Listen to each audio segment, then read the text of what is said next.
Olha só, hoje a gente vai desvendar uma crise bilionária que está ameaçando paralisar um dos gigantes do futebol brasileiro, o Botafogo. Sabe aquela promessa de salvação financeira? Pois é, ela se transformou numa baita batalha judicial. Vamos entender o que está acontecendo.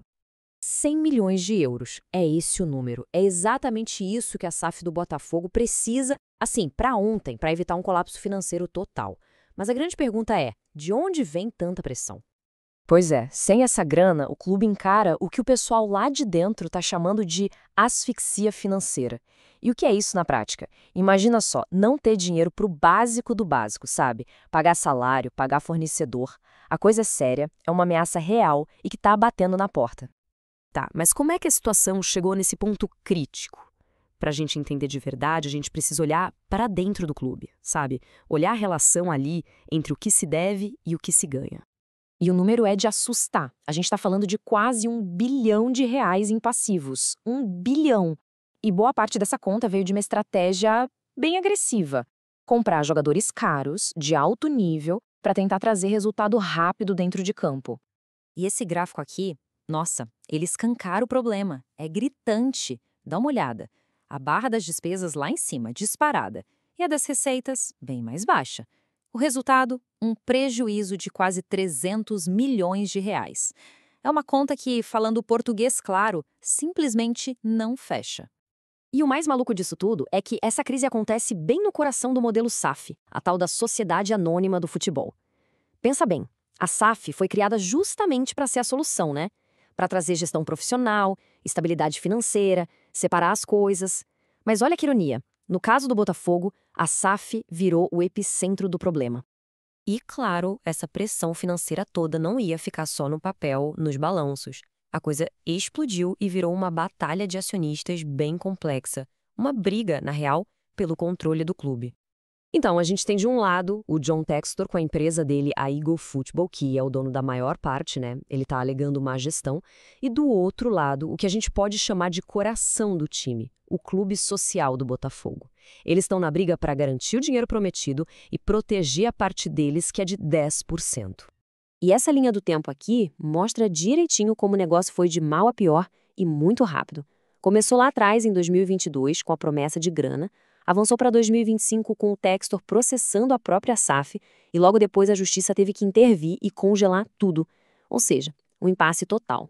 E olha só, como se a briga interna já não fosse suficiente, apareceu mais um problema e dessa vez lá fora. O Textor está enfrentando um processo de quase 100 milhões de dólares no Reino Unido. Isso, claro, só aumenta a desconfiança e joga ainda mais pressão em cima da saúde financeira de todos os negócios dele, incluindo, é claro, o Botafogo. Ok, então essa briga toda foi parar na justiça. Mas como isso funciona na prática? O que está sendo pedido? Vamos dar uma olhada nas exigências que podem, literalmente, travar o clube. O clube social chegou na justiça com 3 pedidos bem diretos, bem cruciais. Primeiro, cadê as garantias financeiras que foram prometidas? Segundo, queremos um interventor, alguém nomeado pela justiça para fiscalizar a gestão. E terceiro, congela tudo aí. Não pode vender jogador, não pode pagar dividendo. Resumindo, é uma tentativa clara de botar um freio no acionista majoritário. E o ponto central disso tudo, o grande medo do clube social, é o seguinte. E se a empresa do Textor lá fora quebrar? Quem garante o futuro do Botafogo aqui no Brasil? O receio é que, no fim das contas, não sobre absolutamente nada para recuperar. Bom, com esse cenário caótico, a grande pergunta é: e agora? O que dá para fazer? Existe algum plano de emergência para tentar garantir a sobrevivência do clube? A primeira parte desse plano é quase uma UTI, uma triagem de emergência mesmo. O foco é estancar o sangramento, agora. Isso significa de tudo um pouco. Sentar para negociar a dívida com o clube social, suspender na hora a compra de jogadores caros e, claro, passar a tesoura nas despesas operacionais. Só que apagar o incêndio, a gente sabe, não resolve o problema para sempre. Por isso, o plano de longo prazo é outro. É otimizar a máquina inteira do clube, sabe? Ajustar cada pecinha da operação para deixar tudo mais enxuto, mais eficiente e, principalmente, para evitar que uma crise dessas aconteça de novo lá na frente. Ok, depois de juntar todas essas peças, qual é o resumo da ópera? No fim do dia, o que essa batalha toda significa para o futuro do Botafogo? E esse gráfico aqui resume a encrenca toda de um jeito bem claro. O Botafogo está literalmente lutando em várias frentes ao mesmo tempo. É uma coisa ligada na outra.